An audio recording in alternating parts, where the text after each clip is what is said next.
നേരും ദയും എന്തൊക്കെയോ കണക്കുകൂട്ടലുമായിട്ടാ പോയത്.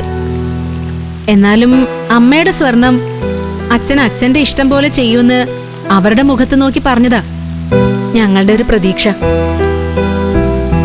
തറവാട്ടിൽ നിന്ന് കിട്ടിയ സ്വർണം പണയപ്പെടുത്തി എനിക്ക് പണം തരണം എന്നൊന്നും ഞാൻ പറയില്ല അമ്മ.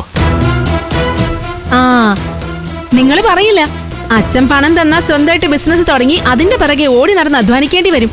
അപ്പൊ പിന്നെ ഇങ്ങനെ ചുമ്മാ നടക്കുന്നതിന്റെ സുഖം കിട്ടില്ലല്ലോ. മതിയമ്പിളി, രഘുവിനെ നീ ഇങ്ങനെ അലസനും മടിയനായിട്ടൊന്നും കാണണ്ട. ഇവന്റെ മനസ്സെന്താണെന്ന് എനിക്കറിയാം. വീണ്ടും പണം മുടക്കി ബിസിനസ് ചെയ്ത് പരാജയപ്പെട്ടു പോകുമെന്നുള്ളൊരു പേടിയാണ് ഇവന്റെ മനസ്സിൽ. അതെ അമ്പിളി, ഇനി പിടിപ്പ് കിട്ടുമെന്ന പരിഹാസം കേൾക്കാൻ എനിക്ക് വയ്യ. ഞാൻ എന്തെങ്കിലും ജോലി ചെയ്ത് കാശുണ്ടായിക്കോളാം. ആ, അതൊന്നും നടക്കില്ല. ഈ കുടുംബത്തിലെ പ്രശ്നങ്ങൾ ഒഴിഞ്ഞിട്ട് നിങ്ങൾ എപ്പ ജോലിക്ക് പോവാനാ? ഒരു ബിസിനസ് ആവുമ്പോ അതിന്റെ ഉത്തരവാദിത്തത്തിൽ അങ്ങ് പോയിക്കോളും. അച്ഛന് സൗകര്യം രഘുവേട്ടൻ ഫ്രീ ആയിട്ട് നിൽക്കുന്നതാണെന്ന് എനിക്കറിയാം. പക്ഷേ ഞാൻ ഇനി അതിന് സമ്മതിക്കില്ല. നിങ്ങൾ എത്രയും വേഗം ഒരു തീരുമാനം എടുത്തില്ലെങ്കിൽ ഞാൻ ഈ വീട്ടിൽ നിന്ന് എങ്ങോട്ടെങ്കിലും ഇറങ്ങിപ്പോവും.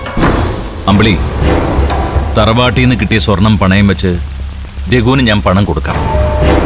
പക്ഷേ പാരമ്പര്യമായി കിട്ടിയ ആ ആഭരണങ്ങൾ പണയം വെക്കുന്നതിന് മുമ്പ് എനിക്ക് തറവാട് വരെ ഒന്ന് പോയി മുത്തശ്ശിയുടെ അനുവാദം വാങ്ങിക്കണം.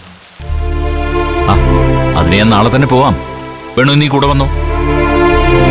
അമ്മയുടെ അവകാശത്തിന് വേണ്ടി കേസ് കൊടുക്കാൻ എന്തൊക്കെയോ ഡോക്യുമെന്റ്സ് ഒക്കെ വേണോന്ന് വിനയം പറയുന്നത് കേട്ടല്ലോ. അതുകൂടെ നമുക്ക് നാളെ വാങ്ങിക്കാം. എനിക്കതൊക്കെ ചോദിക്കാൻ മടിയാ, അങ്ങനെ ശീലിച്ചു പോയി. എന്നുവെച്ച് നിങ്ങൾക്ക് അവകാശപ്പെട്ട സ്വത്ത് നിങ്ങൾ വാങ്ങിക്കാതിരിക്കേണ്ട കാര്യമൊന്നുമില്ല. അതിന്റെ മക്കൾ വാങ്ങിച്ചെടുക്കണം. അപ്പോഴേ നിങ്ങൾ കല്യാശ്ശേരിയിലെ ലക്ഷ്മിയുടെ മക്കളാവും.